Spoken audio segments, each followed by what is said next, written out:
सभी साथियों को गुड मॉर्निंग, राम राम, जय हिंद। यह क्लास डीएलएड के अभ्यर्थियों के लिए स्पेशल होने वाला है। इस क्लास में पिछले कई वर्षों के एग्जाम में पूछे गए प्रश्नों के आधार पर मोस्ट इंपॉर्टेंट और सिलेक्टेड क्वेश्चंस लिया गया है। तो अगर आप अभी तक हमारे चैनल पर नए हैं, आप डीएलएड की तैयारी कर रहे हैं, तो आप हमारे चैनल को सब्सक्राइब कर लीजिए, क्योंकि आपके एग्जाम तक कंटिन्यू हमारे चैनल के माध्यम से जीके जीएस और हिंदी की तैयारी करवाई जाएगी। तो चलिए आज का क्लास स्टार्ट करते हैं।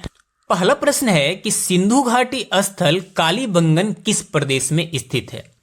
तो कालीबंगन राजस्थान राज्य में स्थित है। कहाँ स्थित है? राजस्थान राज्य में स्थित है। सिंधु घाटी सभ्यता से कई प्रश्न पूछे जाते हैं, तो कुछ महत्वपूर्ण पॉइंट्स को हम देखते हैं। सबसे पहले सिंधु घाटी सभ्यता का जो सर्वमान्य काल है वो कब से कब तक माना गया है? तो ये माना गया है 2400 ईसा पूर्व से लेकर कितना 1700 ईसा पूर्व तक। इस काल को आप याद रखिएगा। नेक्स्ट जो है, सिंधु घाटी सभ्यता की खोज 1921 ईस्वी में दयाराम सहनी ने की थी। किसने की थी? दयाराम सहनी ने। साथ में सिंधु घाटी सभ्यता के जो सबसे बड़ा स्थल माना जाता है वो किसे माना जाता है? हड़प्पा को माना जाता है। किसे माना जाता है? हड़प्पा को माना जाता है। नेक्स्ट है, याद रखिएगा कि सिंधु घाटी सभ्यता का जो बंदरगाह वाला नगर है वो दो है, एक लोथल और दूसरा है सुतकोटदा। कौन सा है? सुतकोटदा। तो ये दोनों प्रश्न बार बार पूछे जाते हैं।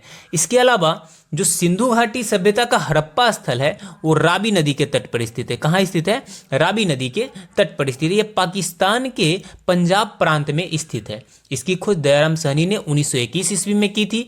और नेक्स्ट है आपका मोहनजोदड़ो। मोहनजोदड़ो किस नदी के तट पर स्थित है? ये सिंधु नदी के तट पर क्या है? स्थित है। ये सिंधु नदी के तट पर स्थित है। ये भी सिंध प्रांत, पाकिस्तान के सिंध प्रांत में क्या है? स्थित है। ये लरकाना जिला में स्थित है। तो ये सारे पॉइंट महत्वपूर्ण है सिंधु घाटी सभ्यता से रिलेटेड, इसे आप जरूर ध्यान में रखिएगा। अगला प्रश्न है कि सैंधव सभ्यता की ईंटों का अलंकरण किस स्थान से मिला है? तो ईंटों का अलंकरण जो सिंधु घाटी सभ्यता में है वो कालीबंगा से मिला है। कहाँ से मिला है? कालीबंगा से। कालीबंगा आपको बता दे कि घग्गर नदी के तट पर, ये कहाँ है? घग्गर नदी के तट पर, राजस्थान के। ये भी किस राज्य में है? राजस्थान में है। तो ये राजस्थान के हनुमानगढ़ जिला में स्थित है। कहाँ स्थित है? हनुमानगढ़ जिला में क्या है? स्थित है। चलिए आज का अगला प्रश्न देखते हैं कि किस हड़प्पाकालीन स्थल से पुजारी की प्रस्तर मूर्ति प्राप्त हुई है? तो पुजारी की प्रस्तर मूर्ति प्राप्त हुई है कहाँ से? हड़प्पा से ही प्राप्त हुई है। नेक्स्ट क्वेश्चन देखते हैं, सिंधु घाटी सभ्यता में घोड़े के अवशेष कहाँ से मिले हैं? तो घोड़े के अवशेष जो मिले हैं वो मिले हैं सुरकोटदा से। कहाँ से मिले हैं? सुरकोटदा से। आपको बता दें कि यहाँ पर घोड़े के अवशेष जो सुरकोटदा से मिले हैं, और कई चीजें अलग अलग क्षेत्रों से मिला है, जैसे जोता हुआ खेत मिला है कालीबंगन से। लोथल को आपको बंदरगाह वाला नगर कहा जाता है। तो यहाँ पे जैसे सुरकोटदा की बात करें तो ये दास्क नदी के तट पर स्थित है। किस नदी के तट पर स्थित? दास्क नदी के तट पर स्थित है। ये पाकिस्तान के मकरान में, मकरान क्षेत्र में क्या है? ये पाकिस्तान के मकरान क्षेत्र में क्या है? स्थित है। अगला प्रश्न देखते हैं। अगला क्वेश्चन है कि हड़प्पा सभ्यता के अंतर्गत हाल से जोते गए खेत का साक्ष्य कहाँ से मिला है? तो हल से जोते गए खेत का साक्ष्य मिला है कहाँ से? तो ये मिला है कालीबंगन से। कहाँ से मिला है? कालीबंगन से। नेक्स्ट अगला क्वेश्चन है कि किस हड़प्पाकालीन स्थल से नृत्य मुद्रा वाली स्त्री की कांस्य मूर्ति प्राप्त हुई है? तो ये मोहनजोदड़ो से प्राप्त हुई है। मैंने पहले बताया कि मोहनजोदड़ो हड़प्पा सभ्यता का सबसे बड़ा स्थल है। सिंधु घाटी सभ्यता का मोहनजोदड़ो क्या है? सबसे बड़ा स्थल है। नेक्स्ट अगला प्रश्न है कि मौर्य साम्राज्य की राजधानी कहाँ थी? तो मौर्य साम्राज्य की राजधानी पाटलिपुत्र थी। बिहार के लोगों, बिहार के स्टूडेंट को मौर्य साम्राज्य पढ़ना अति आवश्यक है, क्योंकि मौर्य साम्राज्य भारत का पहला ऐसा साम्राज्य था जिसने अखंड भारत की संकल्पना की थी। तो इससे रिलेटेड कुछ महत्वपूर्ण प्रश्न देखते हैं हम। जैसे मौर्य जो साम्राज्य था उसके संस्थापक कौन थे? तो वो थे चंद्रगुप्त मौर्य। कौन थे? चंद्रगुप्त मौर्य। चाणक्य की सहायता से इन्होंने मौर्य वंश की स्थापना की थी। नंद वंश के अंतिम शासक घनानंद को हराने के बाद, किसे? घनानंद को हराने के बाद चंद्रगुप्त मौर्य ने मौर्य वंश के गद्दी पर बैठा था। इसने 322 ईस्वी पूर्व में, कब, 322 ईसा पूर्व में मौर्य वंश की गद्दी पर कौन बैठा था? चंद्रगुप्त मौर्य बैठा था। साथ में बात करें कि चंद्रगुप्त मौर्य जो था वो जैन धर्म का अनुयायी था। किस धर्म का? जैन धर्म का अनुयायी हो गया था। और इसने अपनी अंतिम सांस कर्नाटक के श्रवणबेलगोला में ली थी। इसके बाद क्या आता है चंद्रगुप्त मौर्य से रिलेटेड कुछ और बातें, जैसे 305 ईसा पूर्व में सेल्यूकस निकेटर को हराया, और उसने क्या किया? हारने के बाद सेल्यूकस निकेटर ने अपनी बेटी कार्नेलिया की शादी किससे कर दी? चंद्रगुप्त मौर्य से कर दी थी। इसके अलावा चंद्रगुप्त मौर्य ने जो जैन धर्म की शिक्षा ली थी वो किससे ली थी? वो भद्रबाहु से ली थी। किससे ली थी? भद्रबाहु से। और इसी के टाइम में जो इंडिका पुस्तक था, आपको पता होगा इंडिका कई बार एग्जाम में पूछा जाता है कि इंडिका पुस्तक के लेखक कौन है। तो इंडिका पुस्तक के लेखक कौन है? वो है मेगास्थनीज। कौन है? मेगास्थनीज। नेक्स्ट है, हम बात करते हैं अशोक। इस काल में अशोक सबसे महान राजा हुआ है। तो अशोक, सबसे पहले हम इसका आंसर देख लेते हैं, क्या हो जाएगा? पाटलिपुत्र। अगला प्रश्न, नेक्स्ट क्वेश्चन है, किसके ग्रंथ में चंद्रगुप्त मौर्य का विशिष्ट रूप से वर्णन हुआ है? तो ये वर्णन हुआ है विशाखा दत्त के बुक में। किसके बुक में? विशाखा दत्त के बुक में। हम यहाँ पे बात करते हैं थोड़ा सा अशोक की। तो अशोक का जो जन्म हुआ था, अशोक सबसे पहले काफी महान राजा हुआ। अशोक जो राजगद्दी पर बैठा था वो कब बैठा था? 269 ईसा पूर्व में बैठा था। कब बैठा था? 269 ईसा पूर्व में। अशोक की जो माता थी उसका नाम क्या था? सुभ्रांगी। कौन था? सुभ्रदांगी। नेक्स्ट है, अशोक जब राजगद्दी पे बैठा था उस टाइम कहाँ का राज्यपाल था? तो वो अवंती का राज्यपाल था। याद रखिए, कहाँ का था? अवंती का राज्यपाल था, जिसके बाद वह क्या बना? एक सम्राट बना था। आगे है कि अशोक का नाम जो अशोक है, यह कैसे पता चलता है कि अशोक का नाम अशोक है? तो यह पता चलता है मास्की, अशोक के मास्की लेखों से, अभिलेख से। कई बार एग्जाम में पूछा गया कि किस अभिलेख में पता चलता है कि अशोक का नाम अशोक है? तो वो पता चलता है आपको मास्की अभिलेख से। याद रखिएगा, मास्की। अगला प्रश्न देख लीजिए, चंद्रगुप्त मौर्य ने अपने अंतिम दिन कहां गुजारे थे? तो पहले ही मैं इसका जिक्र कर लिया हूं कि कहां गुजारा था? श्रवणबेल गोला में। कहां पे? श्रवणबेल गोला में उसने अंतिम सांस ली थी। अगला है, चाणक्य किसके प्रमुख सलाहकार थे? तो ये चंद्रगुप्त मौर्य के थे। जो हमने बताया उससे पता चल गया होगा आपका। अगला प्रश्न है, निम्नलिखित में से किस मौर्य राजा ने दक्कन पर विजय प्राप्त की थी? तो दक्कन पर विजय प्राप्त करने वाला राजा था कौन? चंद्रगुप्त मौर्य। नेक्स्ट, अशोक की प्रशासनिक नीति में भारी परिवर्तन किस घटना से आया? तो ये आया, आपको बता दे कि कलिंग युद्ध के बाद। कलिंग युद्ध के बाद अशोक के जो व्यक्तित्व में, उसके मन में, उसकी सोच में सब कुछ क्या हो गया था? बदल गया था। अशोक के जो शिलालेख है उससे कई बातें पता चलता है। आपको बता दें कि सबसे पहले जो ये कलिंग युद्ध है, अशोक के 13वें शिलालेख में ये पता चलेगा। जब आप 13वें शिलालेख देखेंगे तो इसमें कलिंग युद्ध का वर्णन हुआ है, जिसमें पता चलता है कि अशोक के हृदय परिवर्तन की बात कही गई इस शिलालेख में। और आपको बता दे कि इसके बाद अशोक के मन में बिल्कुल परिवर्तन आ गया। युद्ध करना अशोक छोड़ दिया। जनता के प्रति पिता पुत्र के भांति व्यवहार करना वो उसने क्या कर दिया था? शुरू कर दिया था। साथ में अशोक के जो पहले शिलालेख है जिसमें पशु बलि की निंदा की गई है। किसकी निंदा की गई है? पशु बलि की निंदा की गई है। अगला प्रश्न है, सम्राट अशोक किसके उत्तराधिकारी थे? तो सम्राट अशोक, आप सभी को अभी ही बताया हमने कि किसके उत्तराधिकारी थे? बिंदुसार के उत्तराधिकारी थे। चंद्रगुप्त मौर्य के पुत्र कौन था? बिंदुसार। यानी उस चंद्रगुप्त मौर्य का उत्तराधिकारी था बिंदुसार, और बिंदुसार के उत्तराधिकारी कौन थे? मौर्य सम्राट अशोक। नेक्स्ट, अगला प्रश्न है कि चंद्रगुप्त मौर्य ने सेल्यूकस को किस वर्ष में पराजित किया था? तो सेल्यूकस को इसने पराजित किया था किस वर्ष? 305 ईसा पूर्व में। कब किया था? 305 ईसा पूर्व में। अगला प्रश्न है, देवनाम प्रिय के नाम से कौन विख्यात है? तो देवनाम प्रिय के नाम से अशोक ही क्या है? विख्यात है। अगला प्रश्न है कि किस भारतीय राज्य की सीमा सर्वाधिक राज्यों की सीमा से स्पर्श करती है? तो ये है उत्तर प्रदेश की सीमा सबसे अधिक राज्यों की सीमा से क्या करती है? लगती है। नेक्स्ट है, भारत में निम्नलिखित में से किस राज्य की तटरेखा सबसे लंबी है? तो सबसे लंबी तटरेखा जो है गुजरात की तटरेखा है। किसकी तटरेखा है? गुजरात की तटरेखा। आप मैप पे देखेंगे सबसे लंबी तटरेखा किसकी है? गुजरात की। नेक्स्ट है, निम्नलिखित भारतीयों में से किससे होकर कर्क रेखा गुजरती है? तो भारत के 8 राज्यों से होकर कर्क रेखा क्या होती है? गुजरती है। जिसमें यहां पर कौन कौन राज्य है? तो यहां पे नहीं गुजरती है की बातें कही गई है। तो यहां पे उत्तर प्रदेश से नहीं, बाकी झारखंड, मध्य प्रदेश, गुजरात, इन सभी से होकर कर्क रेखा क्या होती है? गुजरती है। अगला प्रश्न है, कौन सी अक्षांश रेखा भारत के मध्य से होकर गुजरती है? तो ये कर्क रेखा हो गया। नेक्स्ट क्वेश्चन देखते हैं, कर्क रेखा भारत के कितने राज्यों से होकर गुजरती है? तो अभी हमने जिक्र किया इसका, 8 राज्यों से होकर कर्क रेखा क्या होती है? गुजरती है। अगला प्रश्न है कि निम्नलिखित में से कौन सा द्वीप भारत और श्रीलंका के मध्य स्थित है? तो भारत और श्रीलंका के मध्य रामेश्वरम द्वीप स्थित है। कौन सा द्वीप स्थित है? रामेश्वरम द्वीप स्थित है।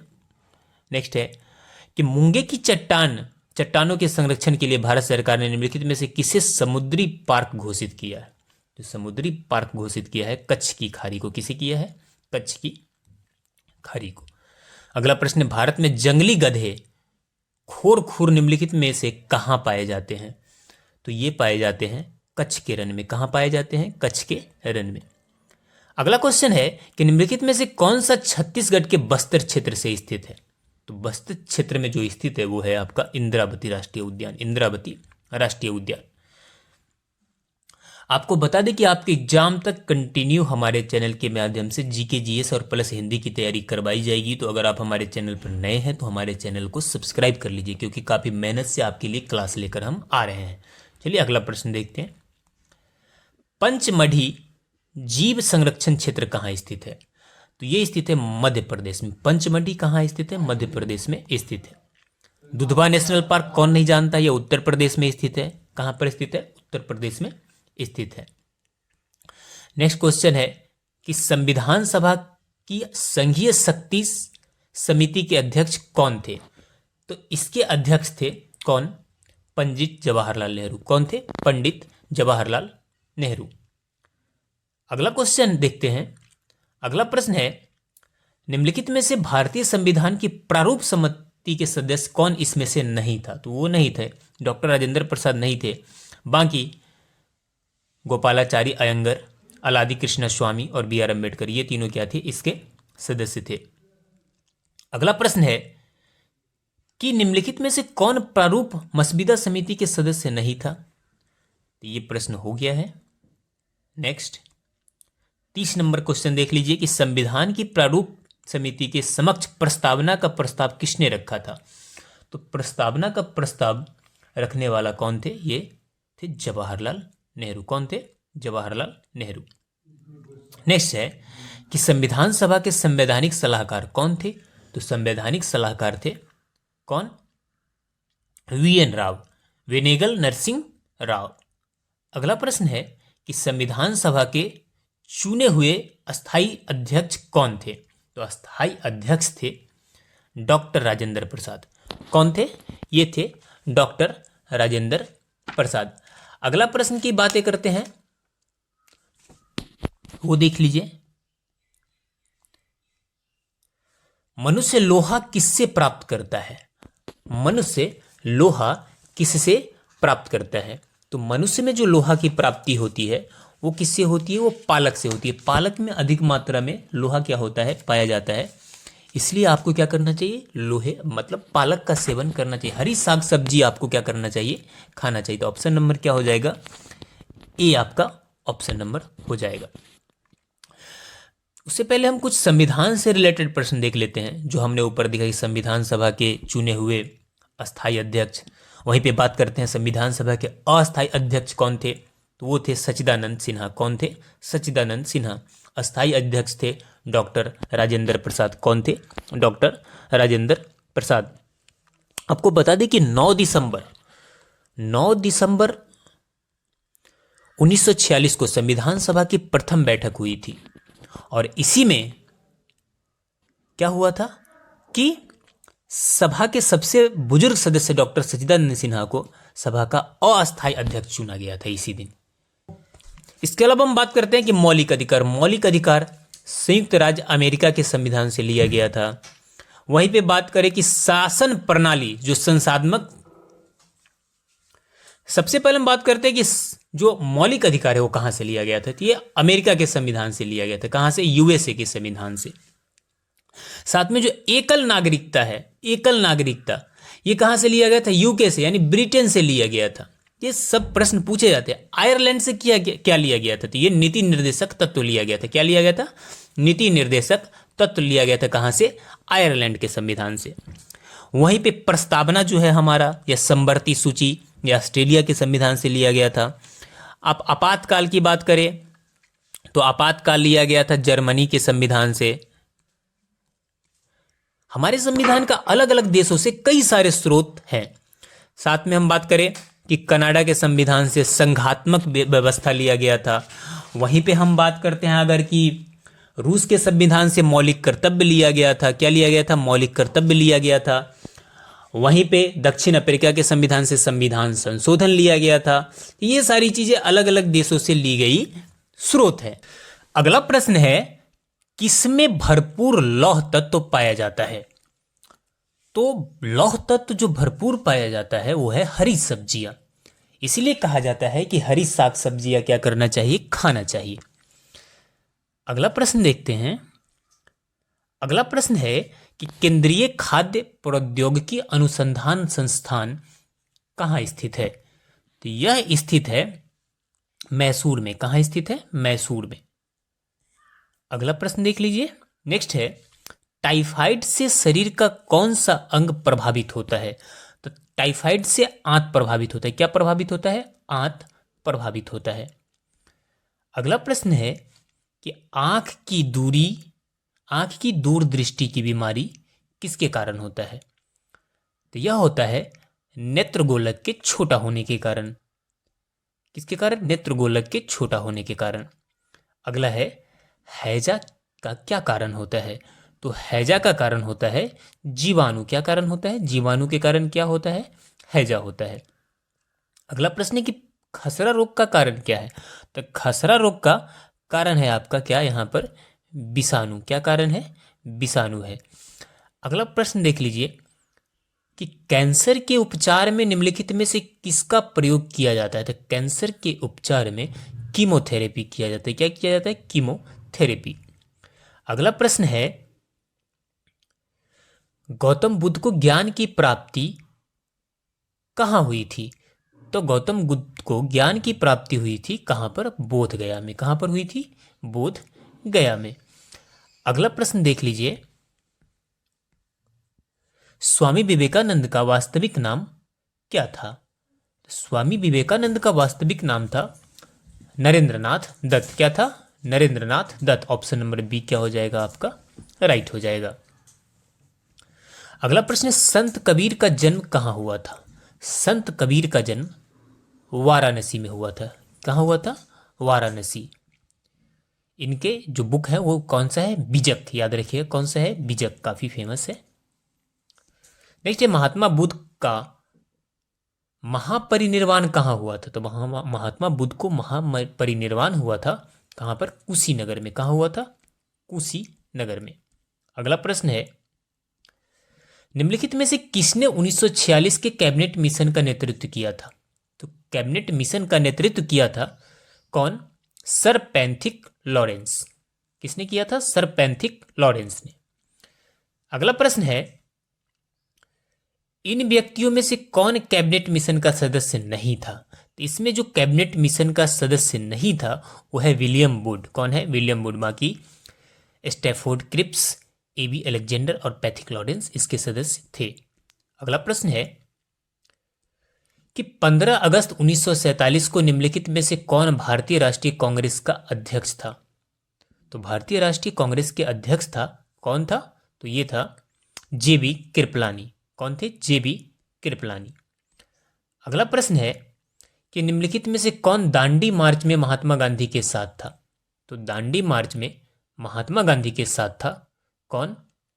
बेब मिलर था। कौन था? Babe Miller. अगला प्रश्न है कि महात्मा गांधी ने सत्याग्रह क्रिया विधि सबसे पहले कहाँ प्रयुक्त किया था? तो गांधी जी दक्षिण अफ्रीका से आने के बाद सबसे पहले जो सत्याग्रह से जुड़े थे, आंदोलन से जुड़े थे, वो था चंपारण में। कहाँ था? चंपारण में, जो नील की खेती से रिलेटेड क्या था? सत्याग्रह था। अगला है, अंग्रेज पुलिस अफसर कैप्टन सैंडर्स किसके द्वारा गोली मारा गया? तो कैप्टन सैंडर्स को गोली मारा था कौन? भगत सिंह ने। किसने मारा था? भगत सिंह ने। नेक्स्ट है, जय हिंद का नारा किसने दिया था? तो जय हिंद का नारा दिया था सुभाष चंद्र बोस ने। किसने दिया था? सुभाष चंद्र बोस। अगला प्रश्न है, असहयोग आंदोलन शुरू करने के समय भारत के वायसराय कौन थे? उस टाइम भारत के वायसराय थे लॉर्ड चेम्सफोर्ड। कौन थे? Lord Chelmsford. अगला प्रश्न है कि जनरल माइक ओ डायर की हत्या किसने की थी? तो जनरल माइक ओ डायर की हत्या की थी उधम सिंह ने। किसने की थी? उधम सिंह ने। अगला प्रश्न है कि इनकलाब जिंदाबाद का नारा किसने दिया था? इनकलाब जिंदाबाद का नारा दिया था किसने? भगत सिंह ने। ऑप्शन नंबर सी क्या हो जाएगा? राइट हो जाएगा। अगला प्रश्न है कि भारत के आजादी के समय कांग्रेस के अध्यक्ष कौन थे? तो भारत के आजादी के समय कांग्रेस के अध्यक्ष थे कौन? तो भारत के आजादी के समय कांग्रेस के अध्यक्ष थे, यहां पर ऑप्शन नंबर क्या हो जाएगा?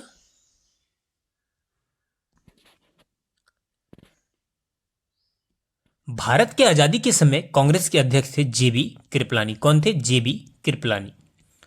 अगला प्रश्न है, तक्षशिला विश्वविद्यालय कहां स्थित है?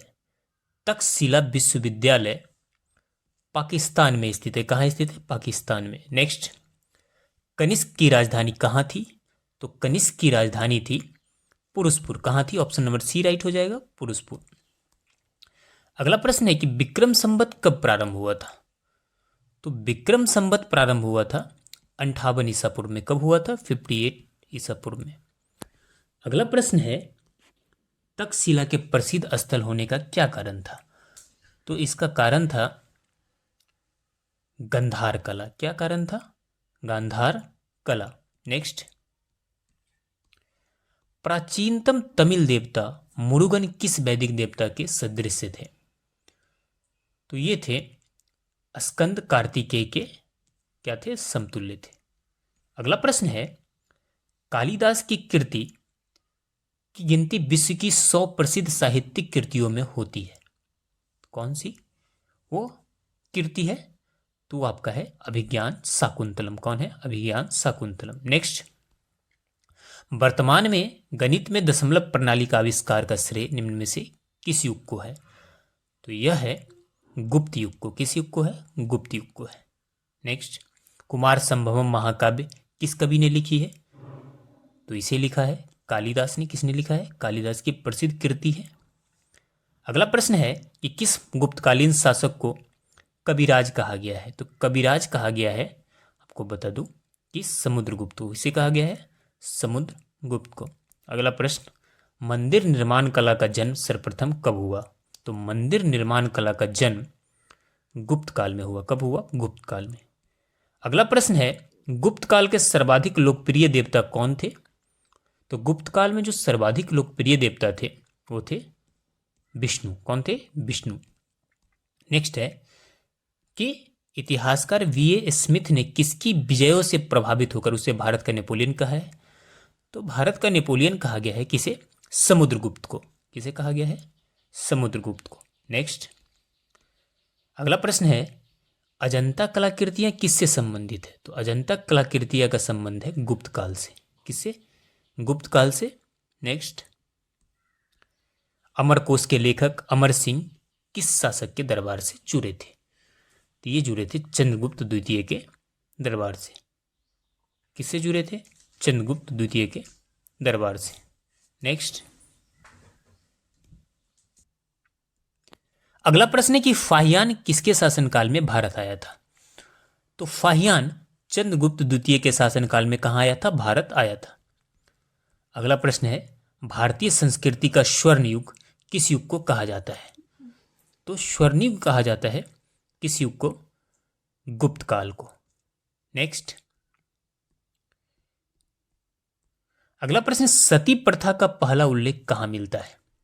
तो सती प्रथा का पहला उल्लेख मिलता है एरन अभिलेख में। भारत में सती प्रथा खत्म करने का श्रेय राजा राम मोहन राय को जाता है। किसे जाता है? राजा राम मोहन राय को। इन्होंने लॉर्ड विलियम बेंटिक के काल में इसे क्या किया था? खत्म करवाया था। अगला प्रश्न है, फाहियान कहाँ का निवासी था? ये चीन का रहने वाला था। कहाँ का रहने वाला था? फाहियान और ह्वेनसांग दोनों कहाँ का रहने वाला था? ये चीन का रहने वाला था। इस तरह से आज का क्वेश्चन आंसर सेशन यहीं पे समाप्त हुआ। अगर आप अभी तक हमारे चैनल पर नए हैं तो हमारे चैनल से जुड़ जाइए, क्योंकि आपके एग्जाम तक continue GK GS plus Hindi की हमारे चैनल के माध्यम से तैयारी करवाई जाएगी। नाभिक के अलावा कोशिका के किस कोशिकांग में डीएनए होता है? तो नाभिक के अलावा कोशिका के माइटोकॉन्ड्रिया में डीएनए होता है। ऑप्शन नंबर डी क्या हो जाएगा? माइटोकॉन्ड्रिया। अगला क्वेश्चन है, प्रक्रमित कोशिका मृत्यु की कोशिकाओं और आणविक नियंत्रण को कहते हैं। तो इसे कहा जाता है एपोप्टोसिस। क्या कहा जाता है? एपोप्टोसिस। ऑप्शन नंबर बी आपका राइट हो जाएगा। अगला जो प्रश्न है, मानव शरीर के कौन से अंग में लसिका कोशिकाएं बनती है? तो लसिका कोशिकाएं बनती है तिल्ली में। ऑप्शन नंबर डी राइट हो जाएगा, स्प्लीन। नेक्स्ट, अगला प्रश्न है कि डीएनए में नहीं पाया जाता है। तो डीएनए में क्या नहीं पाया जाता है? तो डीएनए में यूरेसिल नहीं पाया जाता है। डीएनए में यूरेसिल नहीं पाया जाता है। तो ऑप्शन नंबर सी आपका राइट हो जाएगा। अगला प्रश्न है कि मकड़ी कीट से भिन्न होती है क्योंकि मकड़ी में पाई जाती है। तो मकड़ी में क्या पाई जाती है जो ये कीट से भिन्न होती है? तो मकड़ी के कुल 8 टांगे होती है, इसी कारण मकड़ी कीट से भिन्न होती है। अगला प्रश्न है कि वैज्ञानिकों द्वारा हाल ही में नई प्रतिजैविक की दाव से निकाला गया है जहरीले। आपको बता दें कि ये निकाला गया है मेढक से। ऑप्शन नंबर सी आपका राइट हो जाएगा। अगला प्रश्न देखते हैं। अगला प्रश्न है कि आर्कियोपेटेरिक्स किन वर्गों के प्राणियों के बीच की योजक करी है? तो आर्कियोपेटेरिक्स जिन प्राणियों के बीच की योजक करी है वह है सरीसृप व पक्षी। कौन है? सरीसृप व पक्षी। ऑप्शन नंबर ए आपका राइट हो जाएगा। अगला प्रश्न है, उड़ने वाला स्तनपायी है। तो आपको बता दें कि उड़ने वाला जो स्तनपायी है वो है चमगादड़। कौन है? चमगादड़। नेक्स्ट, अगला क्वेश्चन है कि हेलोफाइट्स अच्छी वृद्धि करते हैं। तो हेलोफाइट्स जो होते हैं वो किस में अच्छी वृद्धि करते हैं? तो ये अच्छी वृद्धि करती हैं क्षारीय मृदा में। ऑप्शन नंबर डी क्या हो जाएगा? आपका राइट हो जाएगा। अगला प्रश्न है कि एक परजीवी पर दूसरे परजीवी आश्रित रहने को क्या कहा जाता है? तो इसे कहा जाता है उपपरजीविता। क्या कहा जाता है? उपपरजीविता। ऑप्शन नंबर ए आपका क्या हो जाएगा? राइट हो जाएगा। अगला प्रश्न है, जल में तैरना न्यूटन की गति के किस नियम के कारण संभव है? तो जल में तैरना न्यूटन की गति के तृतीय नियम के कारण संभव है। ऑप्शन नंबर सी आपका क्या हो जाएगा? राइट हो जाएगा। अगला प्रश्न है कि कोई पिंड तब तक विरामावस्था में ही बना रहेगा जब तक उस पर कोई बाह्य बल कार्य नहीं करता। यह कथन किसका है? तो यह कथन है न्यूटन का। किसका है? न्यूटन का। ऑप्शन नंबर ए क्या हो जाएगा? राइट हो जाएगा। अगला प्रश्न कि एक अंतरिक्ष यात्री पृथ्वी की तल की तुलना में चंद्र तल पर अधिक ऊंची छलांग लगा सकता है। क्योंकि ये इसलिए छलांग लगा सकता है क्योंकि चंद्र तल पर क्या है? गुरुत्वाकर्षण बल पृथ्वी से क्या है? वहाँ पे पृथ्वी की तुलना में अत्यंत अल्प है। नेक्स्ट, अगला प्रश्न है कि यदि हम भूमध्य रेखा से ध्रुव की ओर जाते हैं तो जी का मान पर क्या प्रभाव पड़ता है? तो जी का मान क्या हो जाएगा? जब हम भूमध्य रेखा से ध्रुवों की ओर जाएंगे तो जी का मान बढ़ता है। क्या हो जाता है? बढ़ जाता है। अगला प्रश्न है कि चंद्रमा की सतह पर किसी वस्तु का भार क्या हो जाता है? तो चंद्रमा की सतह पर किसी वस्तु का भार घट जाता है। क्या होता है? द्रव्यमान तो सेम रहता है लेकिन भार क्या हो जाता है? घट जाता है। अगला प्रश्न है, रॉकेट किसके सिद्धांत पर कार्य करता है? तो रॉकेट आपको बता दें कि संवेग संरक्षण के सिद्धांत पर कार्य करता है। ऑप्शन नंबर डी आपका क्या हो जाएगा, राइट हो जाएगा। अगला प्रश्न है कि बल का गुणनफल है, तो आपको बता दें कि बल का गुणनफल है द्रव्यमान और त्वरण का। बल किसका गुणनफल है, द्रव्यमान और त्वरण का। अगला प्रश्न है धन आवेश आयन कहलाता है, तो धन आवेश आयन कहलाता है कैटायन का। किसका, कैटायन का। नेक्स्ट अगला प्रश्न है कि ऋण आवेशित आयन कहलाता है, तो ऋण आवेशित आयन आपको बता दी कि ये कहलाता है एनायन का। किसका कहलाता है, एनायन का। नेक्स्ट अगला क्वेश्चन है कि सामान्य ट्यूबलाइट में कौन सी गैस होती है, तो सामान्य ट्यूबलाइट में आपको बता दें कि ऑर्गन के साथ मरकरी वेपर होता है। क्या होता है, ऑर्गन के साथ मरकरी वेपर होता है। अगला प्रश्न है कि पानी में फिटकिरी मिलाई जाती है, तो पानी में फिटकिरी इसके लिए मिलाई जाती है क्योंकि बैक्टीरिया को मारने के लिए, पानी में फिटकिरी बैक्टीरिया को मारने के लिए मिलाई जाती है। अगला प्रश्न है कि रेडियम प्राप्त किया जाता है, तो रेडियम प्राप्त किया जाता है पीच ब्लेंड से। किससे किया जाता है, पीच ब्लेंड से। ऑप्शन नंबर सी आपका राइट हो जाएगा। अगला क्वेश्चन है मरकरी को किस धातु के पात्र में रखा जा सकता है, तो मरकरी को लोहे के पात्र में रखा जा सकता है। ऑप्शन नंबर सी राइट हो जाएगा। अगला प्रश्न है गैसोहोल गैसोलीन और किसका मिश्रण है, तो आपको बता दें कि ये इथाइल अल्कोहल का क्या है, मिश्रण है। ऑप्शन नंबर सी आपका राइट हो जाएगा। अगला प्रश्न है कि सबसे भारी धातु है, तो आपको बता दें कि सबसे भारी धातु ऑस्मियम है। कौन है, ऑस्मियम। ऑप्शन नंबर डी आपका राइट हो जाएगा। अगला प्रश्न है कि सबसे हल्की धातु कौन सा है, तो सबसे हल्की धातु है कौन सा, ये लिथियम है। ऑप्शन नंबर डी आपका क्या हो जाएगा, राइट हो जाएगा। अगला क्वेश्चन देखते हैं, तो सबसे हल्का तत्व कौन सा है, तो सबसे हल्का तत्व है हाइड्रोजन। कौन सा तत्व है, सबसे हल्का तत्व है हाइड्रोजन। ऑप्शन नंबर ए आपका क्या हो जाएगा, राइट हो जाएगा। अगला प्रश्न है कि पारे का प्रमुख अयस्क है, तो पारा का प्रमुख अयस्क है सीनेबार। क्या है, सीनेबार। ऑप्शन नंबर ए आपका क्या हो जाएगा, राइट हो जाएगा। अगला प्रश्न है चांदी का अयस्क है, तो चांदी का अयस्क आपको बता दें कि अर्जेंटाइन। क्या है, अर्जेंटाइन। नेक्स्ट अगला प्रश्न है कि निम्न में से कौन डीएनए रहित होने पर भी द्विगुणन करता है, तो डीएनए रहित होने पर भी जो द्विगुणन करता है वो है तारक केंद्रक। कौन है, तारक केंद्रक। अगला प्रश्न, अगला क्वेश्चन है कि स्तनधारियों में लीडिंग कोशिका पाया जाता है, तो स्तनधारियों में लीडिंग कोशिका वृषण में पाया जाता है। किस में पाया जाता है, वृषण में पाया जाता है। अगला प्रश्न, अगला क्वेश्चन है कि क्रोमोसोम में पाया जाता है, तो क्रोमोसोम में आपको बता दें कि डीएनए, आरएनए, हिस्टोन और नॉन ये सभी पाए जाते हैं।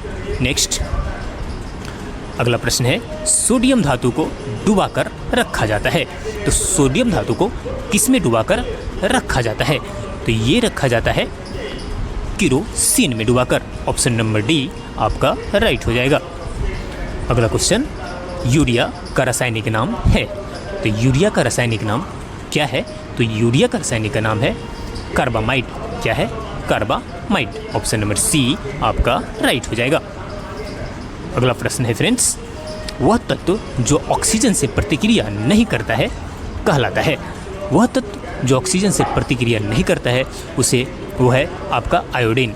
कौन सा तत्व है, वो है आपका आयोडीन। ऑप्शन नंबर बी आपका राइट हो जाएगा।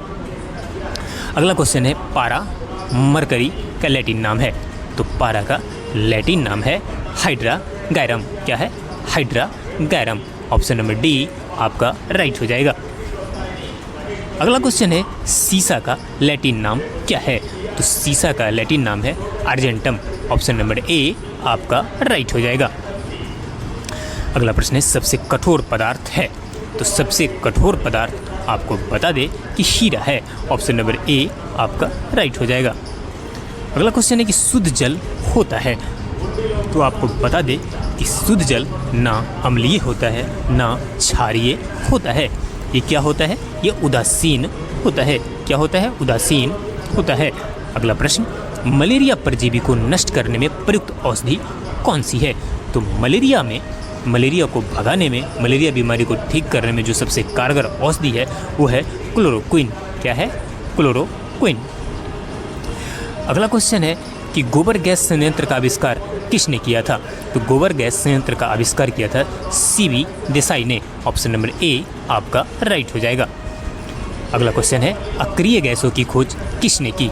तो आपको बता दें यह अक्रिय गैसों की खोज रैमजे ने की थी। किसने की थी? रैमजे ने की थी। नेक्स्ट क्वेश्चन की तरफ चलते हैं। अगला प्रश्न है फ्रेंड्स, खाने को पकाते समय सर्वाधिक मात्रा में नष्ट क्या होता है? तो आपको बता दें कि जब आप खाना पकाएंगे तो सर्वाधिक मात्रा में आपका विटामिन क्या होगा? नष्ट होगा। अगला प्रश्न है कि सिंदूर का रासायनिक नाम है? तो सिंदूर का रासायनिक नाम है मर्क्यूरिक सल्फाइड। क्या है? Mercuric sulphide. Option number B आपका राइट हो जाएगा। अगला प्रश्न, लाइसोसोम बनता है? तो लाइसोसोम आपको बता दें कि किससे बनता है? ये गोल्गी का है। लाइसोसोम कहाँ बनता है? गोल्गी का में। अगला प्रश्न, विभिन्न जातियों के एक्स सीटू संरक्षण के लिए निम्न में से कौन संबंधित है? तो इसमें आपका संबंधित है कौन? Germ plasm bank. कौन संबंधित है? Germ plasm bank. अगला प्रश्न है कि जन्म के बाद मानव किस ऊतक में कोई कोशिका विभाजन नहीं होता है? तो कोई कोशिका विभाजन नहीं होता है तंत्रिका में। किसमें? तंत्रिका में। ऑप्शन नंबर ए आपका राइट हो जाएगा। अगला क्वेश्चन है कि नियंत्रण में निम्नलिखित में से कौन सा उत्तरदायी है? तो नियंत्रण में जो उत्तरदायी है वो आपका इसमें ऑप्शन नंबर कौन सा हो जाएगा? तो यहाँ पे हो जाएगा उपयुक्त में से कोई नहीं। नेक्स्ट, जीन है। तो जीन क्या है? तो आपको बता दें कि जीन डीएनए का एक भाग है। क्या है? डीएनए का एक भाग है। अगला प्रश्न है कि लाइसोसोम का लक्षण किसकी अधिक संख्या में उपस्थिति के कारण दिखाई पड़ता है? तो ये दिखाई पड़ता है हाइड्रोलाइटिक एंजाइम के कारण। किसके कारण? हाइड्रोलाइटिक एंजाइम के कारण। इस तरह से महाभारत को इस नाम से भी जाना जाता है। ऑप्शन है बृहद कथा, दूसरा है राजतरंगिणी, तीसरा ऑप्शन है जय संगीता, चौथा है पुराण। ऑप्शन नंबर 3 राइट हो जाएगा, जय संगीता। महाभारत को जय संगीता के नाम से भी जाना जाता है। यहाँ पर डिटेल देखेंगे कि महाभारत प्राचीन भारत के प्रमुख संस्कृत महाकाव्यों में से एक है। महाभारत कुरुक्षेत्र युद्ध और कौरवों और पांडव राजकुमारों के भाग्य का एक महाकाव्य है। इसमें दार्शनिक और भक्ति सामग्री भी है। महाभारत सबसे लंबी महाकाव्य है महाभारत। अगला प्रश्न है, निम्नलिखित में से किस आंदोलन के साथ करो या मरो का नारा जुड़ा हुआ है? ऑप्शन नंबर 4 सही हो जाएगा। भारत छोड़ो आंदोलन से करो या मरो का नारा जुड़ा हुआ था। इसका डिटेल देख लेते हैं कि 1942 में गांधी जी ने भारत छोड़ो आंदोलन का आयोजन किया और करो या मरो का नारा दिया था। अगला प्रश्न है, विनोबा भावे को व्यक्तिगत सत्याग्रह के पहले सत्याग्रही के रूप में चुना गया था। दूसरा कौन था? ऑप्शन नंबर 2 राइट हो जाएगा। दूसरा सत्याग्रही पंडित जवाहरलाल नेहरू थे। महत्वपूर्ण पॉइंट है, ध्यान में रखिएगा, पंडित जवाहरलाल नेहरू। आपको बता दें कि चुने गए पहले सत्याग्रही आचार्य विनोबा भावे थे, जिन्हें युद्ध के खिलाफ बोलने पर जेल भेज दिया गया। दूसरे सत्याग्रही जवाहरलाल नेहरू थे। तीसरे ब्रह्मदत्त थे, गांधी के आश्रम के निवासियों में से एक थे। नेक्स्ट, अगला क्वेश्चन है कि निम्नलिखित में से किस नदी का उल्लेख ऋग्वैदिक सूक्तों में बार बार नहीं मिलता है? तो ऋग्वैदिक सूक्तों में बार बार नहीं मिलता है। ऑप्शन नंबर 3 क्या हो जाएगा? राइट हो जाएगा। ब्रह्मपुत्र नदी का उल्लेख ऋग्वैदिक सूक्तों में बार बार नहीं मिलता है। नेक्स्ट क्वेश्चन, अगला क्वेश्चन है कि जिस देवता की पूजा ऋग्वैदिक काल में नहीं हुई थी वह थे। तो ऑप्शन नंबर 2 आपका राइट हो जाएगा। वो देवता कौन थे? भगवान शिव थे, जिनका पूजा ऋग्वैदिक काल में नहीं हुई थी। उनका कोई उल्लेख ऋग्वैदिक काल में नहीं है। आप देख लीजिए कि ऋग्वैदिक काल में इंद्र, अग्नि, वरुण, सोम आदि आहारों का उल्लेख मिलता है। नेक्स्ट अगला क्वेश्चन है कि सुभाष चंद्र बोस ने फॉरवर्ड ब्लॉक की स्थापना किस वर्ष की थी? ऑप्शन नंबर 1 राइट हो जाएगा। वर्ष 1939 में सुभाष चंद्र बोस ने फॉरवर्ड ब्लॉक की स्थापना की थी। नेक्स्ट आपको बता दें कि अखिल भारतीय फॉरवर्ड ब्लॉक भारत में एक वामपंथी राष्ट्रवादी राजनीतिक दल है। यह 1939 में सुभाष चंद्र बोस के नेतृत्व में भारतीय राष्ट्रीय कांग्रेस के भीतर एक गुट के रूप में उभरा था। नेक्स्ट क्वेश्चन अगला प्रश्न है कि भारतीय इतिहास में किसके शासनकाल को भारत का स्वर्ण युग कहा जाता है? ऑप्शन नंबर 3 राइट हो जाएगा। गुप्त शासनकाल को, गुप्तों के शासनकाल को भारत के इतिहास में स्वर्ण युग कहा जाता है। नेक्स्ट यहाँ पर देख लीजिए कि गुप्त साम्राज्य के बीच उत्तरी, मध्य और दक्षिणी भारत के कुछ हिस्सों में फैला हुआ था। 320 और 550 ईस्वी में गुप्त साम्राज्य के समय को विज्ञान, गणित, खगोल विज्ञान, धर्म और दर्शन में भारत के स्वर्ण युग के रूप में जाना जाता है। नेक्स्ट अगला प्रश्न है कि पृथ्वीराज चौहान के जीवन का वर्णन करने वाली कविता पृथ्वीराज रासो लिखने वाले कवि का नाम बताइए। ऑप्शन नंबर 2 राइट हो जाएगा। चंद्र बरदई। पृथ्वीराज चौहान के जीवन का वर्णन जो पृथ्वीराज रासो है उसे किसने लिखा है? चंद्र बरदई ने लिखा है। नेक्स्ट आपको बता दें कि पृथ्वीराज रासो 12वीं शताब्दी के भारतीय राजा पृथ्वीराज चौहान के जीवन के बारे में एक ब्रजभाषा महाकाव्य है। इसका श्रेय चंद्र बरदई को दिया जाता है, जो पाठ के अनुसार राजा के एक दरबारी क्या थे? कवि थे। नेक्स्ट अगला प्रश्न है कि 1828 ईस्वी में स्थापित ब्रह्म समाज के संस्थापक कौन थे? तो ब्रह्म समाज के संस्थापक कौन थे? ऑप्शन नंबर 4 राइट हो जाएगा। 1828 में स्थापित राजा राम मोहन राय ब्रह्म समाज के संस्थापक थे। नेक्स्ट आपको बता दें कि राजा राम मोहन राय 1828 में बंगाल में एक महत्वपूर्ण सामाजिक धार्मिक सुधार आंदोलन ब्रह्म समाज की क्या की थी? स्थापना की थी। अगला क्वेश्चन है कि जालियांवाला बाग त्रासदी कब हुई थी? ऑप्शन नंबर 3 राइट हो जाएगा। 13 अप्रैल 1919 को जालियांवाला बाग त्रासदी अमृतसर में घटित हुई थी। बीबीआई प्रश्न ध्यान में रखिएगा।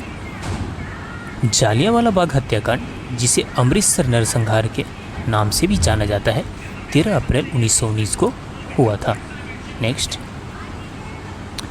अगला क्वेश्चन है कि कुतुब मीनार के परिसर में महरौली स्तंभ मुख्य रूप से किस लिए प्रसिद्ध है? ऑप्शन नंबर 3 राइट हो जाएगा। उत्कृष्ट गुणवत्ता वाले स्टील के लिए यह क्या है? स्तंभ प्रसिद्ध है। नेक्स्ट कुतुब मीनार परिसर में महरौली स्तंभ मुख्य रूप से स्टील की उत्कृष्ट गुणवत्ता के लिए क्या है? प्रसिद्ध है।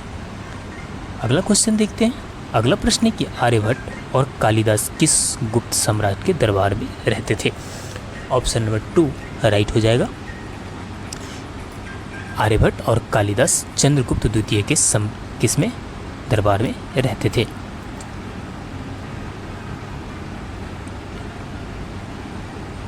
नेक्स्ट क्वेश्चन है कि मुगल बादशाह जिसने 1717 में बंगाल में स्वतंत्र रूप से व्यापार करने के लिए अंग्रेजी ईस्ट इंडिया कंपनी के एक फरमान जारी किया था, वो बादशाह कौन था? ऑप्शन नंबर 1 क्या हो जाएगा? राइट हो जाएगा। वो था फर्रुखसियर। कौन था? फर्रुखसियर। आपको बता दें कि 1717 में फर्रुखसियर ने फरमान जारी कर ब्रिटिश ईस्ट इंडिया कंपनी को मुगल साम्राज्य में रहने और व्यापार करने का अधिकार दिया। 3000 रुपये के वार्षिक भुगतान को छोड़कर उन्हें स्वतंत्र रूप से व्यापार करने की क्या मिली थी? अनुमति मिली थी। नेक्स्ट क्वेश्चन अगला प्रश्न है कि विजयनगर साम्राज्य की स्थापना किसने की थी? तो विजयनगर साम्राज्य की स्थापना ऑप्शन नंबर 4 राइट हो जाएगा, हरिहर एवं बुक्का ने की थी। किसने की थी? हरिहर एवं बुक्का ने। आपको बता दें कि विजयनगर साम्राज्य दक्षिण भारत में दक्कन के पठार क्षेत्र में स्थित है। इसकी स्थापना 1336 में संगमा राजवंश के हरिहर प्रथम और उनके भाई बुक्का राय प्रथम ने की थी। नेक्स्ट,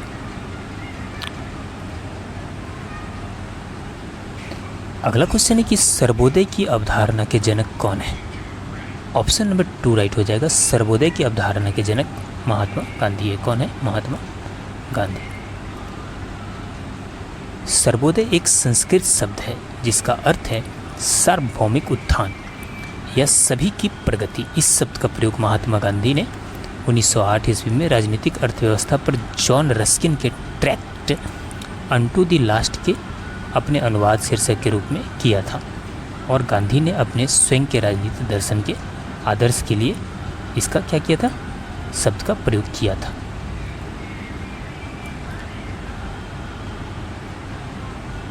नेक्स्ट क्वेश्चन है, वंदे मातरम राष्ट्रीय गीत किसके द्वारा लिखा गया है? ऑप्शन ए है बंकिम चंद्र चटर्जी, बी है रविन्द्रनाथ टैगोर, सी है भगत सिंह और डी क्या है? Jawaharlal Nehru. Option number 1 right हो जाएगा, बंकिम चंद्र चटर्जी। वंदे मातरम राष्ट्रीय गीत के लेखक कौन है? बंकिम चंद्र चटर्जी। देख लीजिए यहाँ पर कि वंदे मातरम 1870 दशक में बंकिम चंद्र चट्टोपाध्याय द्वारा रचित एक कविता है जिसे उन्होंने 1881 के उपन्यास आनंद मठ में शामिल किया था। नेक्स्ट, अगला प्रश्न है कि भारत का अंतिम ब्रिटिश वायसराय कौन था? तो भारत का अंतिम ब्रिटिश वायसराय था लॉर्ड माउंटबेटन। कौन था? Lord Mountbatten. ऑप्शन नंबर 4 सही हो जाएगा। यहाँ पर देख लीजिए कि लॉर्ड माउंटबेटन ब्रिटिश भारत के अंतिम वायसराय और स्वतंत्र भारत के पहले गवर्नर जनरल थे। VVI प्रश्न इसे ध्यान में रखिए। एक बार और बता दूं कि ब्रिटिश भारत के अंतिम वायसराय और स्वतंत्र भारत के पहले गवर्नर जनरल थे, और पहले भारतीय गवर्नर जनरल कौन थे? सी राजगोपालाचारी। ये तीनों प्रश्न बार बार एग्जाम में पूछे जाते हैं। नेक्स्ट क्वेश्चन है, संयुक्त राष्ट्र संघ द्वारा निम्नलिखित में से किस दिन को अहिंसा का अंतर्राष्ट्रीय दिवस घोषित किया गया था? तो अहिंसा का अंतर्राष्ट्रीय दिवस घोषित किया गया था कब? 2 अक्टूबर को। ऑप्शन नंबर 2 राइट हो जाएगा। महात्मा गांधी के जन्मदिन 2 अक्टूबर को अंतर्राष्ट्रीय अहिंसा दिवस मनाया जाता है। इस दिन को भारत में गांधी जयंती के रूप में जाना जाता है। अगला क्वेश्चन है कि किसने कहा कि क्रिप्स प्रस्ताव एक डूबते हुए बैंक का उत्तर दिनांकित चेक है? तो ऑप्शन नंबर 3 राइट हो जाएगा। यह किसने कहा था? महात्मा गांधी ने। क्रिप्स मिशन प्रस्तावों के संबंध में महात्मा गांधी की टिप्पणी थी, एक ढहते हुए बैंक पर एक पोस्ट डेटेड चेक है। क्या है? पोस्ट डेटेड चेक है। नेक्स्ट क्वेश्चन है, स्वतंत्रता संग्राम के दौरान अरुणा आसफ अली में भूमिगत गतिविधियों की प्रमुख महिला संगठक थी। ऑप्शन नंबर 2 राइट हो जाएगा, क्विट इंडिया मूवमेंट। आपको बता दें कि अरुणा आसफ अली एक स्वतंत्रता सेनानी थी और भारत छोड़ो आंदोलन के दौरान बम्बई में कांग्रेस का झंडा फहराने के लिए उन्हें व्यापक रूप से याद किया जाता है। उन्हें स्वतंत्रता आंदोलन की ग्रैंड ओल्ड लेडी के रूप में भी जाना जाता है।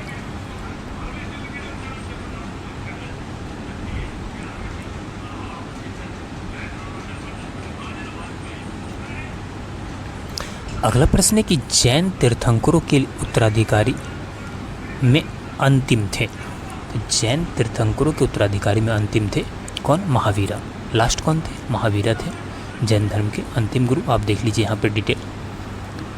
महावीर 599 ईसा पूर्व से 527 ईसा पूर्व, जिन्हें बर्धमान के नाम से भी जाना जाता है, 24वें जैन तीर्थंकर थे। उनका जन्म 599 ईसा पूर्व में हुआ था, भारत के बिहार राज्य में हुआ था। उन्हें अहिंसा, सत्यवादी सत्य, गैर चोरी असत्य, मन सहित इंद्रियों पर नियंत्रण यानी ब्रह्मचर्य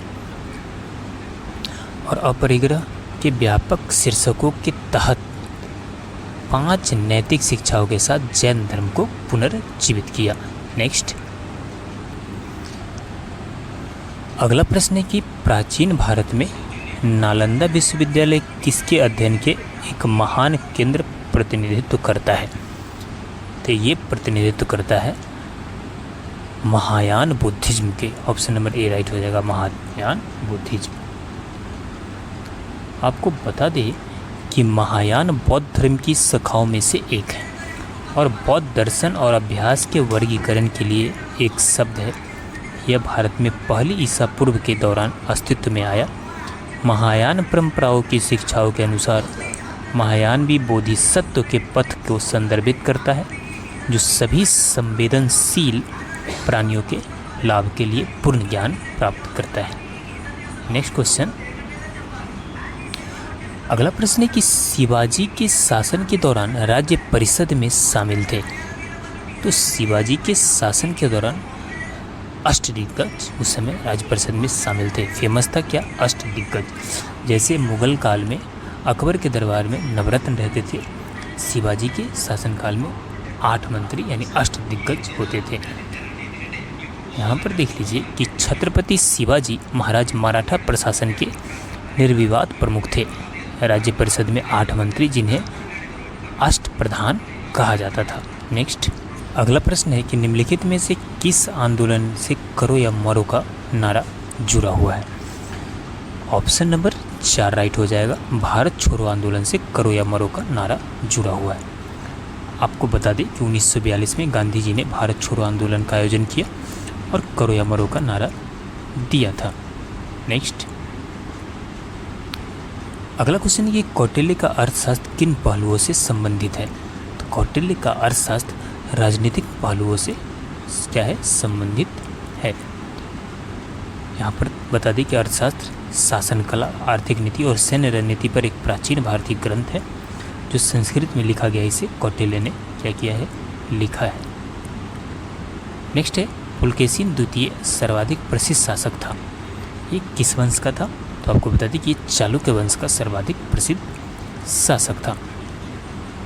पुलकेशिन द्वितीय चालुक्य वंश का सबसे प्रसिद्ध शासक था। उसने शासनकाल के दौरान बादामी चालुक्यों ने देखा कि उनका राज्य अधिकांश दक्कन तक फैला हुआ है। उन्होंने हर्ष को नर्मदा के पास तब हराया जब उसने दक्षिण भारत में अपने शासन का विस्तार करने की कोशिश की। नेक्स्ट है कि अजंता की सबसे पुरानी गुफाएं किसके शासनकाल में बनी थी? तो अजंता की सबसे पुरानी गुफाएं सातवाहन के शासनकाल में बनी थी। यहाँ पर देख लीजिए कि भारत के महाराष्ट्र राज्य के औरंगाबाद जिले में अजंता की गुफाएं सबसे पहले निर्मित समूह 9, 10, 13, 12, 13, 15 ये गुफाएं शामिल हैं।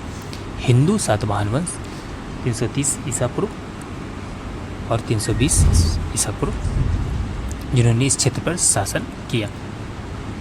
नेक्स्ट क्वेश्चन है कि मंगोलों ने भारत पर पहली बार किस काल में आक्रमण किया था? तो मंगोलों ने भारत पर पहली बार इल्तुतमिश के शासनकाल में क्या किया था? आक्रमण किया था। नेक्स्ट, अगला क्वेश्चन है कि निम्नलिखित में से कौन स्वराज पार्टी के संस्थापक थे? तो स्वराज पार्टी के संस्थापक थे CR दास। ऑप्शन नंबर 3 राइट हो जाएगा, CR दास। दिसंबर 1922 चित्तरंजन दास, नरसिम्हा चिंतामन केलकर और मोतीलाल नेहरू ने कांग्रेस खिलाफत स्वराज पार्टी का गठन किया, जिसमें दास अध्यक्ष और नेहरू सचिवों में से एक थे। नेक्स्ट क्वेश्चन है, निम्नलिखित घटनाओं का सही क्रम क्या है? आपको सही क्रम सजाना है। लखनऊ समझौता, द्वैत शासन का परिचय, रॉलेट एक्ट और बंगाल का विभाजन।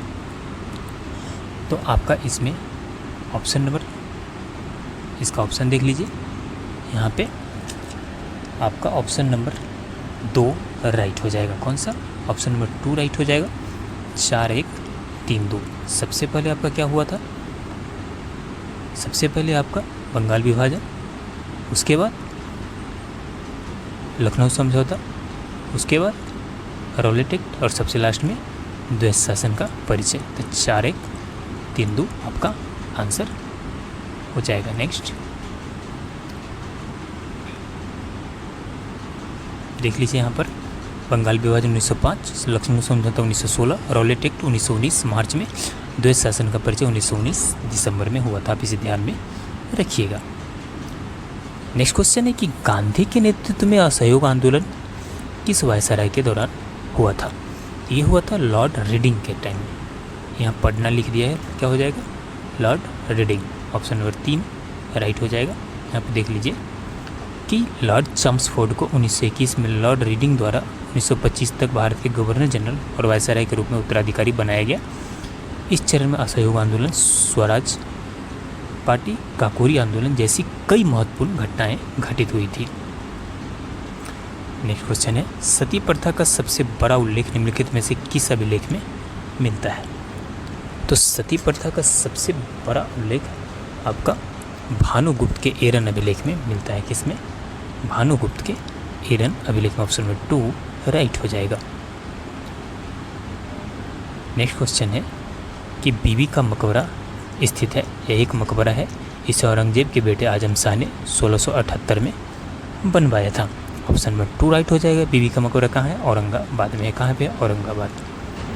देख लीजिए, बीबी का मकबरा औरंगाबाद महाराष्ट्र भारत में स्थित एक मकबरा है।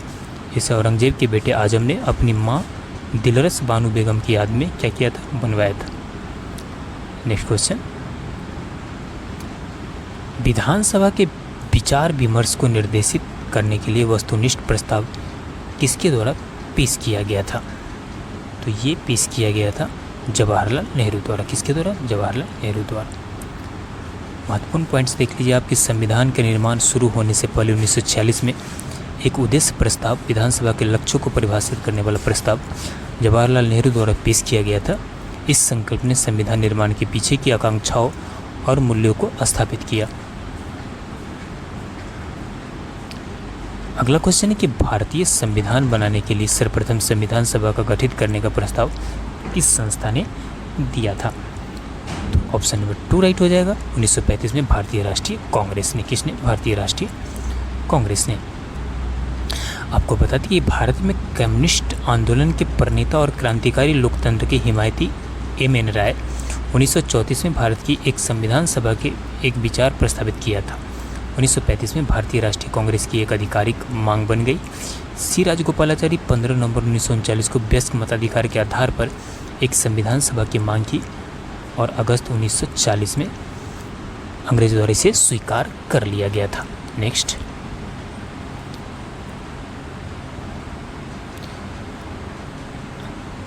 अगला क्वेश्चन है कि निम्नलिखित में से किस तारीख को जवाहरलाल नेहरू ने रावी के तट पर तिरंगा राष्ट्रीय ध्वज फहराया जब घड़ी ने आधी रात को दस्तक दी थी? ऑप्शन नंबर 1 राइट हो जाएगा। 31 दिसंबर 1929 को। 31 दिसंबर 1929 को जवाहरलाल नेहरू ने रावी के तट पर तिरंगा ध्वज फहराया क्योंकि घड़ी ने आधी रात को दस्तक दी थी। नेक्स्ट, पुराण संख्या में कितना है? तो ये प्रश्न तो पूछने की चीज़ ही नहीं है। पुराणों की संख्या कितना है? 18 है। कितना है? 18 है। नेक्स्ट क्वेश्चन है कि वैदिक समाज की आचार संहिता निर्धारित की गई। तो वैदिक समाज की आचार संहिता ऑप्शन नंबर 4 राइट हो जाएगा। स्मृति। किसमें की गई? स्मृति। नेक्स्ट, देख लीजिए कि वैदिक साहित्य मुख्यतः 2 प्रकार का होता है, श्रुति और स्मृति। वेदों को श्रुति कहा जाता है और सर्वोच्च प्रमाण है। अन्य ग्रंथों को स्मृति कहा जाता है और वे श्रुति से अधिकार प्राप्त करते हैं। नेक्स्ट, अगला क्वेश्चन है कि ऋग्वैदिक काल में राजा के बाद सबसे महत्वपूर्ण पदाधिकारी कौन था? तो राजा के बाद सबसे महत्वपूर्ण पदाधिकारी था पुरोहित। कौन था? पुरोहित। ऑप्शन नंबर ए राइट हो जाएगा। आपको बता दें कि पुरोहित वैदिक काल में पुजारी के लिए आधिकारिक उपाधि थे। वैदिक धर्म के पुजारी अनुष्ठानों और बलिदानों के अधिकारी हैं। नेक्स्ट, अगला क्वेश्चन है कि मुगलों के अधीन नगरीय क्षेत्र में न्यायिक शक्तियों का प्रयोग किया जाता है। ऑप्शन नंबर 1 राइट हो जाएगा। काजिस के रूप में। किसके रूप में? काजिस के रूप में। देख लीजिए कि कोतवाल किले के नेता के लिए मध्यकालीन भारत में इस्तेमाल किया जाने वाला एक शीर्षक था। कोतवाल अक्सर दूसरे शासक की ओर से एक बड़े शहर या छोटे शहरों के एक क्षेत्र के किले को नियंत्रित करते थे। यह कार्य ब्रिटिश भारत के जेलदार के क्या था, समान था। नेक्स्ट क्वेश्चन है कि मुगल काल में कृषि भूमि के रजिस्टर किसके द्वारा बनाए जाते थे? तो ये रजिस्टर बनाया जाता था किसके द्वारा? कानूनगो द्वारा। ऑप्शन नंबर 2 राइट हो जाएगा, कानूनगो। नेक्स्ट अगला क्वेश्चन है कि गांधी को महात्मा की उपाधि किसने दी थी? तो गांधी को महात्मा की उपाधि दी थी रविन्द्रनाथ टैगोर ने। ऑप्शन नंबर 1 आपका राइट हो जाएगा। नेक्स्ट क्वेश्चन है कि जब साइमन कमीशन ने भारत का दौरा किया उस समय वायसराय थे। तो उस समय भारत का वायसराय था लॉर्ड इरविन। कौन था? Lord Irwin. नेक्स्ट 3 अप्रैल 1926 को लॉर्ड इरविन को भारत का 30वां वायसराय और गवर्नर जनरल नियुक्त किया गया। यह भारत की राजनीति का सबसे उथल पुथल वाला दौर था। इस अवधि के दौरान महत्वपूर्ण घटनाएं घटित थी। साइमन कमीशन की यात्रा 1928, नेहरू रूटवेट 1928, जिन्ना की 14 सूत्री मांग 1929 में मॉडल ऑफ साइंस आदि, ये सभी घटनाएं उसी काल में घटी थी। प्रश्न है कि निम्नलिखित में से किसके विरोध में कांग्रेस पार्टी के कट्टरपंथी विंग द्वारा स्थापित इंडिपेंडेंस फॉर इंडिया लीग थी? ये थी नेहरू रिपोर्ट के विरोध में। ऑप्शन नंबर 3 राइट हो जाएगा। अप्रैल 1928 में नेहरू रिपोर्ट के विरोध में जवाहरलाल नेहरू और सुभाष चंद्र बोस के 7 सचिवों और एस श्रीनिवास अयंगर के अध्यक्ष के रूप में इंडिपेंडेंस ऑफ इंडिया लीग का गठन किया गया था। नेक्स्ट अगला क्वेश्चन है कि पूर्ण स्वराज भारतीय के राजनीतिक लक्ष्य के रूप में स्वतंत्रता की घोषणा करने वाला एक प्रस्ताव 1929 कांग्रेस में पारित किया गया था। ऑप्शन नंबर आपका 2 राइट हो जाएगा। कहाँ पे? लाहौर में। ऑप्शन नंबर 2 क्या हो जाएगा? राइट हो जाएगा। यहाँ पर देख लीजिए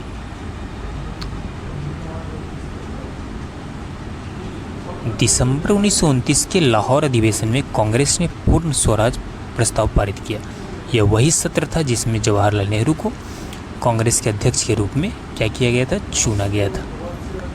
नेक्स्ट क्वेश्चन है कि निम्नलिखित में से कौन सा युग्म सही सुमेलित नहीं है? तो आपका इसमें जो सही सुमेलित नहीं है ऑप्शन नंबर 2 है Akbar, sir Thomas Roe. Jahangir के काल में विलियम हॉकिंस आया था, सही है। शाहजहां, ट्रेवलियर, औरंगजेब, मनुची। लेकिन अकबर के काल में सर थॉमस रो नहीं आया था, ये गलत है। यहाँ पर देख लीजिए कि जनवरी 1615 में सर थॉमस रो ने सम्राट जहांगीर को इंग्लैंड के राजा के राजदूत के रूप में अपनी साख प्रस्तुत की। नेक्स्ट अगला क्वेश्चन है कि दिल्ली की प्रसिद्ध जामा मस्जिद का निर्माण किया था। ऑप्शन नंबर 3 राइट हो जाए। किसने किया था? शाहजहां ने किया था। किसने किया था? शाहजहां ने किया था। आपको बता दें कि मस्जिद-ए-जहांनुमा, जिसे आमतौर पर दिल्ली की जामा मस्जिद के रूप में जाना जाता है, भारत की सबसे बड़ी मस्जिदों में से एक है। इसे मुग़ल बादशाह शाहजहां ने 1644 और 1656 के बीच बनवाया था। मस्जिद 1656 ईस्वी में 3 बड़े द्वारों, 4 मीनारों और 2 40 मीटर ऊंची मीनारों के साथ लाल बलुआ पत्थर और सफ़ेद संगमरमर की पट्टियों से निर्मित हुई थी। नेक्स्ट क्वेश्चन है कि मध्यकालीन भारत में युद्ध में तोपखाने का उपयोग करने वाला पहला व्यक्ति निम्नलिखित में से कौन था? तो पहला व्यक्ति था बाबर। कौन था? बाबर। आपको बता दें कि मुग़ल सेना ने व्यक्तिगत आग्नेयास्त्रों के बड़े बारूद के हथियारों की एक विस्तृत श्रृंखला का इस्तेमाल किया, जिसमें रॉकेट, मोबाइल गन से लेकर एक विशाल तोप शामिल थी। पानीपत की लड़ाई में बाबर का द्वारा तोपखाने का पहली बार इस्तेमाल किया गया था। नेक्स्ट क्वेश्चन है कि 1665 में पुरंदर की संधि का तत्कालिक उद्देश्य क्या था? तो पुरंदर की संधि का तत्कालिक उद्देश्य था शिवाजी और बीजापुर के सुल्तान के बीच विवाद के बीज बोना। डिटेल देख लेते हैं कि पुरंदर की संधि छत्रपति शिवाजी और महाराज राजा जयसिंह मुगल सम्राट औरंगजेब की ओर से बीच हुई थी। संधि में गुप्त खंड भी थे जो सम्राट की ओर से बीजापुर के खिलाफ युद्ध में शिवाजी की भागीदारी के लिए प्रदान करते थे। तो चलिए, इस तरह से हिस्ट्री के 50 क्वेश्चन कंप्लीट हुआ। अब पॉलिटी के 50 क्वेश्चन हम कंप्लीट करेंगे। तो चलिए पॉलिटी स्टार्ट करते हैं। सर्वोच्च न्यायालय के न्यायाधीशों को कार्यकाल की सुरक्षा प्रदान की जाती है। उन्हें राष्ट्रपति द्वारा केवल संविधान में वर्णित तरीके और आधार पर पद से हटाया जा सकता। भारत के सर्वोच्च न्यायालय से संबंधित निम्नलिखित में से कौन सा कथन सही नहीं है? ऑप्शन नंबर 3 आपका क्या हो जाएगा? राइट हो जाएगा। यह राज्य के नीति निर्देशक सिद्धांतों के संरक्षक के रूप में कार्य करता है। यहाँ पर देख लीजिए कि डीपीएसपी कानून की अदालत में लागू करने योग्य नहीं है। उन्हें यह ध्यान में रखते हुए गैर न्यायिक बना दिया गया था कि राज्य के पास उन्हें लागू करने के लिए संसाधन नहीं हो सकते। ये सभी नए सिद्धांत हैं जो राज्य के कल्याणकारी सरकार प्रदान करने का आह्वान करते हैं, जो संविधान के जीवंत आदर्शों को ला सकते हैं। अगला क्वेश्चन है कि न्यायाधीशों के किस समूह ने जनहित याचिका में रुचि ली? तो आपका ऑप्शन नंबर 3 राइट हो जाएगा। रे और बेग ने। किसने? रे और बेग ने। Next, sorry, option number 3 right हो जाएगा। भगवती और कृष्णा अय्यर ने। किसने? भगवती और कृष्णा अय्यर ने। नेक्स्ट देख लीजिए क्या कि भारत में पहली जनहित याचिका हुसैनारा खातून बनाम बिहार राज्य 1979 में दायर की गई थी। लंबे समय तक मुकदमे की प्रतीक्षा कर रहे कैदियों की दयनीय स्थिति को उजागर करने वाली रिपोर्टों के आधार पर दायर की गई थी। नेक्स्ट, भारत के सर्वोच्च न्यायालय के संबंध में निम्नलिखित कथनों पर विचार कीजिए। तो ऑप्शन नंबर 2 राइट हो जाएगा कि वर्तमान में उच्चतम न्यायालय में एक मुख्य न्यायाधीश और 30 अन्य न्यायाधीश हैं। यानी आपका ये वाला क्या हो जाएगा? सही हो जाएगा। यहाँ पर देख लीजिए इसका डिटेल कि वर्तमान में सर्वोच्च न्यायालय में 31 न्यायाधीश और सर्वोच्च न्यायालय के न्यायाधीशों की नियुक्ति राष्ट्रपति द्वारा क्या की जाती है?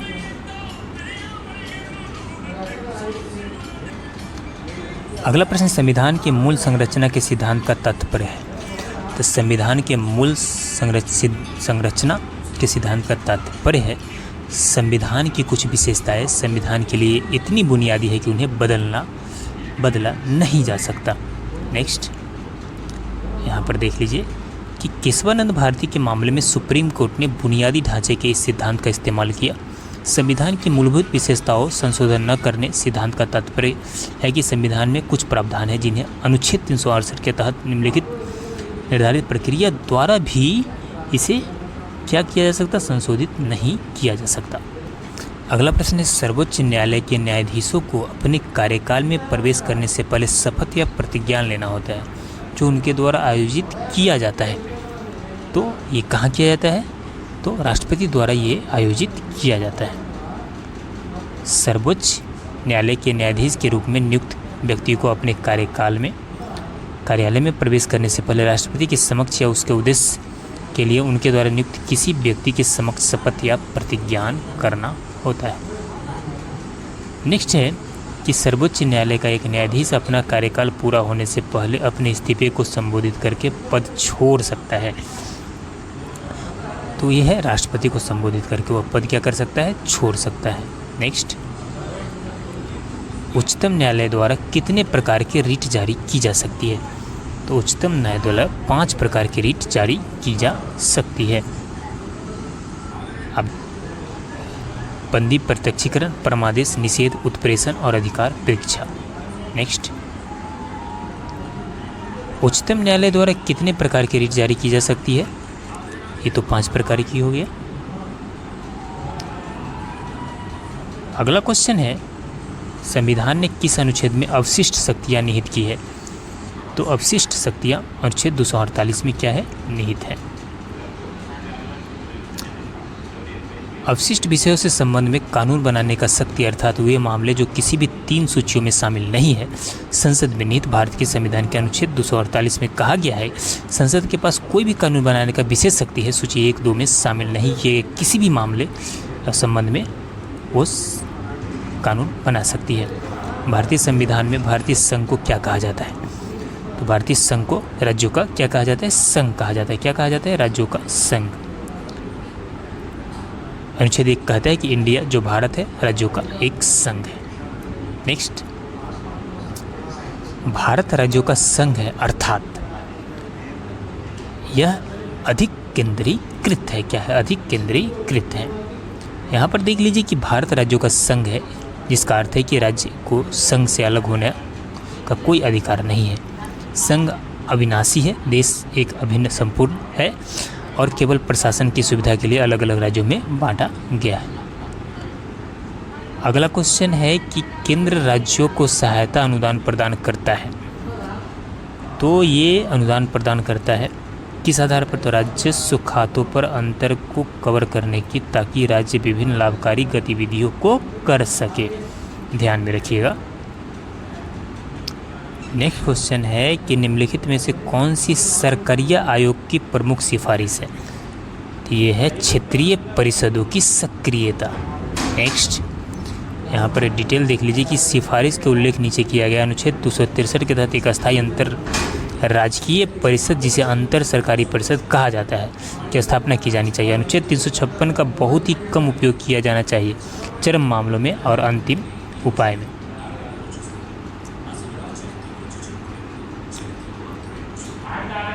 अगला क्वेश्चन है कि केंद्र सरकार को अधिकतम राजस्व प्राप्त होता है। केंद्र सरकार को अधिकतम जो राजस्व प्राप्त होता है वो आपका है आय कर से। किससे? आय कर से। नेक्स्ट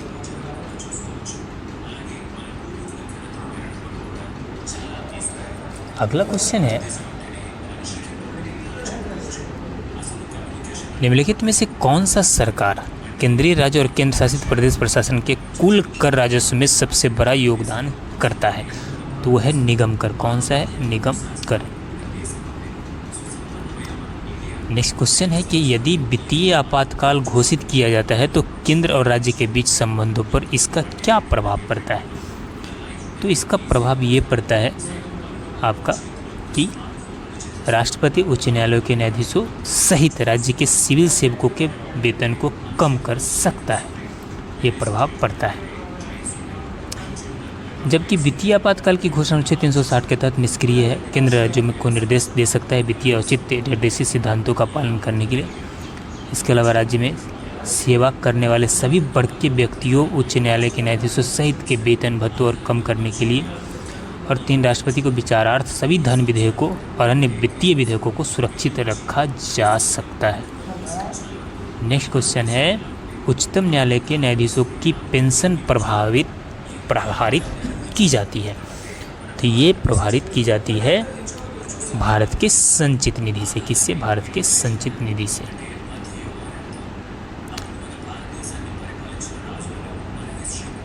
उच्च न्यायालय के क्षेत्राधिकार को बढ़ाया या प्रतिबंधित किया जा सकता है।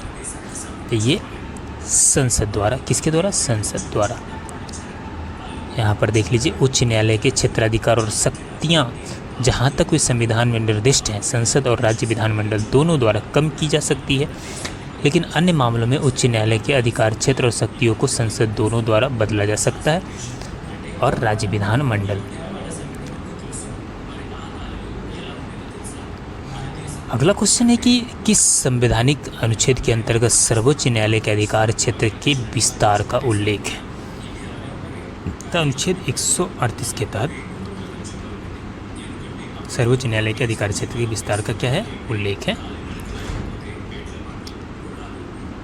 आप देख लीजिए कि अनुच्छेद 138 के तहत सर्वोच्च न्यायालय के अधिकार क्षेत्र में सर्वोच्च न्यायालय के पास संघ सूची में किसी भी मामले संबंध में इतना अधिकार क्षेत्र और शक्तियाँ होगी जो संसद कानून द्वारा प्रदान कर सकती है।